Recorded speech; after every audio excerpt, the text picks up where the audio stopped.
পালং শাকটা আমার খুবই পছন্দের একটা শাক। প্রতি শীতের শুরুতেই আমি এই শাকটা খাওয়ার অপেক্ষায় থাকি এবং বাজারে দেখা মাত্রই কিনে নিয়ে আসি এবং এনে নিজের মনের মাধুরী মিশিয়ে অনেক সুন্দর করে রান্না করি। হ্যালো ভিউয়ার্স, আসসালামু আলাইকুম। কেমন আছেন সবাই? মিতাস ডায়েরির নতুন আরও একটি ব্লগে আপনাদের সবাইকে স্বাগত জানাই। আছি মিতা আপনাদের সাথে।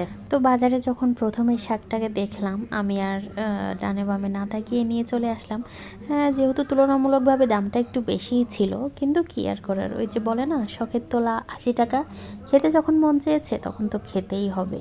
আর আমার খুবই পছন্দের শাক। আমি কিন্তু এই শাকটাকে এরকম কুচো চিংড়ি দিয়ে রান্না করতেই বেশি পছন্দ করি। অনেকে ভাজিও খেয়ে থাকে, কিন্তু আমার বাবা এভাবে রান্না করে খেতেই ভালো লাগে। এবং দেখেন, আমি পুরো রান্নার প্রসেসটা আপনাদের সাথে শেয়ার করেছি এখানে। রেসিপি ডিটেলসটা আমি আর মুখে বলে দিলাম না, আমার ভিডিওটা সম্পূর্ণ দেখলে এটা সম্পর্কে আইডিয়া আপনাদের চলে আসবে এবং এভাবে সুন্দর করে রান্না করতে পারবেন।